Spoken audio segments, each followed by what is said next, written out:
नमस्कार दोस्तों, कलयुग के चमत्कार संतों की वाणी में आप सबका स्वागत है। दोस्तों, 8 मार्च को हमने होली मनाई और आपको तो पता ही होगा कि होली का अगला दिन भी भाई दूज कहलाता है। कुछ स्थानों पे कुछ बहनें ये वाला भाई दूज का व्रत भी रखती हैं, जैसे कि हम दीपावली के अगले दिन आने वाले भाई दूज के दिन अपने भाई को तिलक करते हैं, उसके साथ पकवान खाते हैं, उसके घर जाकर उसे मोली बांधते हैं। ठीक उसी प्रकार होली के अगले दिन भी भाई दूज का दिन कहा जाता है और इस दिन बहनें अपने भाई के लिए व्रत रखती हैं और अपने मायके में जाकर अपने भाई के घर जाकर ये व्रत को वहाँ पर तिलक लगाने के बाद उसे खोलती हैं और फिर खाती हैं। अगर आपने भी भाई दूज का ये वाला व्रत रखते हैं तो आपको भी इसके साथ की ये कहानी अवश्य सुननी चाहिए, जिससे कि भाई बहन का प्यार बढ़ता है और हमें इस व्रत की महत्ता का पता चलता है। ये सारी कहानियाँ, ये सारे व्रत हमारे रिश्तों को मजबूत करने के लिए ही रखे जाते हैं। तो आइए सुनते हैं भाई दूज की पहली कहानी। एक छोटे से गांव में 7 भाई बहन रहते थे, 6 भाई और 1 बहन।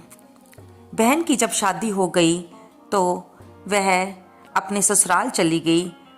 उसके 5 भाई तो बहुत अमीर थे, लेकिन जो छठा भाई था वो काफ़ी गरीब था। जब होली के अगले दिन भाई दूज का व्रत आया तो बहन ने अपने मायके जाने की सोची। अपने भाइयों के पास वह सबसे पहले अपने बड़े भाई के घर गई। उसने देखा कि उसकी भाभी अभी अभी उठी ही थी। जब उसने अपनी ननद को देखा तो बड़ी भाभी बोली कि तूने मुझे अपने आने की पहले सूचना क्यों नहीं दी? अभी तो मैंने कोई तैयारी भी नहीं की है और घर का सारा काम भी पड़ा है। बहन समझ गई और उसने कहा कि कोई बात नहीं भाभी, मैं दूसरे भाई के घर चली जाती हूँ, आपके घर बाद में आ जाऊँगी। इसी प्रकार वह दूसरे भाई के घर, फिर तीसरे, फिर चौथे, फिर 5वें भाई के घर गई। सभी भाभीयों ने कोई ना कोई बहाना करके उसे अगले से अगले भाई के घर भेज दिया। किसी ने भी उसे चाय पानी तक ना पूछा। बहन ये सोचती हुई कि मेरा छोटा भाई तो बहुत गरीब है, जब इन बड़े भाइयों ने मुझसे नहीं पूछा तो उसके पास जाकर मैं क्या करूँगी। लेकिन फिर भी उसका मन न माना। वह अपने सबसे छोटे भाई की झोंपड़ी पर गई। उसने देखा कि उसकी भाभी आंगन लीप रही थी और वह अपनी ननद को देखकर बहुत खुश हुई और उसका बड़ी गर्मजोशी से स्वागत किया। भाभी अपनी ननद को अंदर ले गई।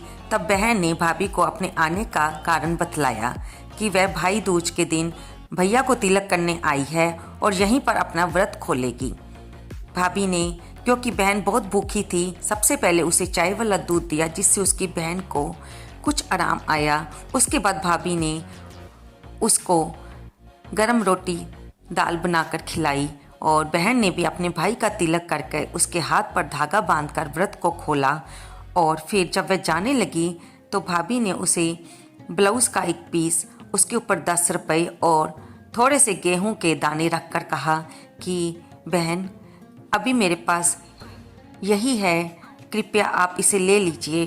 तब बहन बोली कि भाभी, मेरे लिए ये बहुत है, आपको भगवान लंबी आयु दे और मेरे भाई को भी सुख समृद्धि दे, आपका घर धन धान्य से भरा रहे। ऐसा कहकर बहन वापस आ गई। रास्ते में बहन ने अपने भाई के खेतों की तरफ देखा कि वो तो बंजर पड़े हैं। उसने उसी गेहूं के दानों में से कुछ दाने वहां पर बीज दिए और भगवान से प्रार्थना की कि मेरे भाई के ये खेत फसल से भर जाएं और मेरे भाई का घर भी धन धान्य से भरपूर हो जाए। इसके बाद वह अपने घर आ गई। भगवान का आशीर्वाद, उसके भाई के उस साल बहुत अच्छी फसल हुई और वह भी बाकी भाइयों की तरह अमीर हो गया। उसके घर में भी सभी सुख सुविधाएं उपलब्ध हो गई, जबकि बाकी भाइयों की फसल किसी न किसी कारण से खराब हो गई। जब सभी भाभीयों ने अपनी देवरानी के खेतों में फसल को पलते हुए बढ़ते हुए देखा तो उन्होंने अपने अपने पतियों के कान भरे कि तुम्हारी बहन ने जरूर जादू टूना किया है, जिससे हम सब की फसल तो खराब हो गई, लेकिन तुम्हारे छोटे भाई की फसल बहुत अच्छी है। ऐसा सुनकर सभी 5 बड़े भाई बदला लेने के लिए बहन के घर पहुंचे। उसी समय क्योंकि फसल अच्छी हुई थी, छोटा भाई भी बहन के लिए मिठाई कपड़े लेकर अपने परिवार सहित उसके घर पहुंचा हुआ था। जब बहन को उसने सारा सामान दिया तो बहन ने खुश होकर उसे आशीर्वाद दिया कि भगवान मेरे सभी भाइयों की आयु लंबी करे और उनके घर धन धान्य से भरपूर रहें। जब पांचों भाइयों ने अपनी बहन की ये बात सुनी कि ये तो हम सब की लंबी उम्र और हमारी सुख समृद्धि की प्रार्थना कर रही है, तो वे वापस लौट आए। तब उन्होंने अपनी पत्नियों से पूछा कि सच सच बताओ क्या हुआ था। तब उनकी पत्नियों ने बताया कि तुम्हारी बहन भाई दूज के दिन घर आई थी और हमने उसे बिना कुछ खाए पिए ही आगे भेज दिया था, जबकि छोटे भाई की पत्नी ने उसकी खूब सेवा की थी और इससे उसका घर धन धान्य से भरपूर हो गया क्योंकि बहन ने उसको आशीर्वाद दिया था। तब उन भाइयों ने अपनी पत्नियों से कहा कि आज के बाद जब भी हमारी बहन इस घर में आए उसे कभी भी खाली हाथ मत जाने देना। फिर वे वापस अपनी छोटी बहन के घर गए और उससे अपनी पत्नियों से साथ मिलकर क्षमा मांगी। तो बहन ने कहा कि कोई बात नहीं, फिर क्या हो गया, भाई बहनों में तो ये चलता ही रहता है। आप सब खुश रहें, आप सबकी खुशी में ही मेरी खुशी है। तो दोस्तों, ये थी होली के बाद आने वाले अगले दिन भाई दूज की पहली कहानी। अब हम सुनेंगे दूसरी कहानी। दूसरी कहानी में भी भाई बहन के प्यार की झलक उमड़ती है। एक गांव में एक बुढ़िया रहती थी, उसके एक बेटा और एक बेटी थी। दोनों भाई बहनों में बहुत प्यार था। बहन की जब शादी हो गई वह अपने ससुराल चली गई। होली के अगले दिन जब भाई दूज का दिन आया तो भाई अपनी बहन के घर जाने के लिए तैयार हुआ।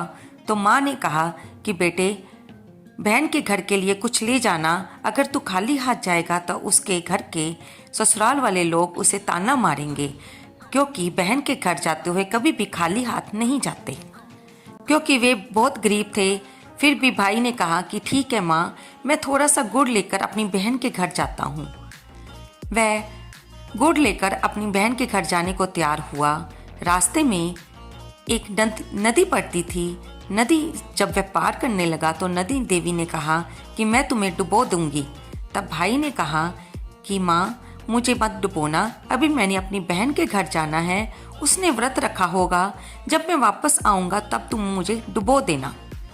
नदी देवी ने मान लिया और भाई नदी को पार करके आगे चला गया। आगे जाने पर एक जंगल में से रास्ता निकलता था। जब वह जंगल में से निकलने लगा तो एक शेर आया। शेर ने कहा कि मैं तुझे खा जाऊंगा। भाई ने कहा कि मुझे अभी जाने दो, मेरी बहन ने व्रत रखा होगा, जब मैं उसका व्रत खोल के वापस आऊँगा तब तुम मुझे खा लेना। शेर ऐसा सुनकर वापस चला गया और उसे जाने दिया। भाई आगे चला तो एक सांप उसके रास्ते में आया। सांप ने कहा कि मैं तुम्हें डस दूंगा जिससे तुम मर जाएगा। तब भाई ने कहा कि मुझे अभी जाने दो, मैंने अपनी बहन का व्रत खुलवाने जाना है, जब मैं वापस आऊँगा तब तुम मुझे डस लेना। सांप ने ये बात सुनकर उसे छोड़ दिया और कहा कि मैं तुम्हारे वापस आने का इंतज़ार करूँगा, तुम अपनी बात से मत मुकरना। भाई उसे आश्वासन देकर चल दिया।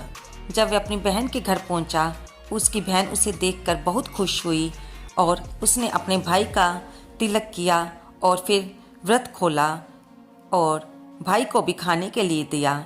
लेकिन उसने देखा उसका भाई सारा समय बड़े दुख से बैठा हुआ था, उसके चेहरे पर निराशा थी। ऐसा देखकर बहन ने भाई से उसकी उदासी का कारण पूछा। तब भाई ने रास्ते में उसके साथ जो जो घटित हुआ था बहन को बता दिया और कहा कि बहन, जहाँ से जाते ही मुझे कोई ना कोई जा तो सांप डस लेगा, जा शेर खा जाएगा, जा मुझे नदी डुबो देगी, मैं माँ के पास वापस नहीं जिंदा जा पाऊँगा और माँ मेरा इंतज़ार करती रह जाएगी, मुझे इसी बात का दुख है। तब बहन ने कहा तुम थोड़ी देर रुको, मैं भी तुम्हारे साथ वापस चलूँगी, मैं अभी आती हूँ। भाई को घर पर छोड़कर बहन अपने गाँव के कुएं के पास गई, जहाँ पर एक पास में ही बुद्धिमान महिला रहती थी। बहन ने उसे सारी बात बताई। तब उस बुद्धिमान महिला ने कहा कि तुम्हारे कर्म तुम्हारे भाई का पीछा कर रहे हैं, तुम ऐसा करो, अपने साथ एक मांस का लोथड़ा, दूध और एक चुनरी ले जाओ। फिर बुढ़िया माँ ने उसे सारी बात समझा दी। बहन ने ये तीनों चीज़ें ली और फिर भाई को लेकर वापस अपनी माँ के घर की ओर चल दी। सबसे पहले जब सांप आया तो उसने दूध का कटोरा उसके आगे रख दिया। सांप दूध पीकर चला गया। फिर वे आगे गई भाई के साथ तो शेर आया। शेर को उसने मांस का लोथड़ा दे दिया। शेर भी उसे खाकर वापस चला गया। अब वह आगे जाते हुए नदी के पास पहुंचे तो उसने नदी देवी को माँ कहते हुए अपने भाई के हाथों से चुनरी उड़ा दी और फिर नदी माँ से प्रार्थना की कि मेरे भाई को मत डुबोना। नदी देवी ने उसकी प्रार्थना स्वीकार कर ली और उन दोनों को जाने दिया। बहन अपने भाई को बचाकर वापस अपने घर ले आई। तो देखा दोस्तों, ये है भाई बहन के प्यार की ताकत। और ये सच है कि भाई दूज के दिन अपने भाई का तिलक करने से भाई की भी आयु लंबी होती है और बहन अपने भाई के लिए जब प्रार्थना करती है तो वह प्रार्थना भी पूरी होती है। आप ये व्रत ना भी रखें तो भी इस दिन अपने भाइयों की लंबी आयु के लिए, उनकी सुख समृद्धि के लिए अवश्य प्रार्थना करें और इन कहानियों को अवश्य सुनें। अगर आप मेरे चैनल पर नए हैं तो इसे अवश्य सब्सक्राइब कर लें। क्या आपने ये कहानियाँ पहले सुनी हैं या नहीं? कृपया कमेंट बॉक्स में अवश्य हाँ या ना लिखकर बताइए और जय श्री विष्णु भगवान लिखना ना भूलें।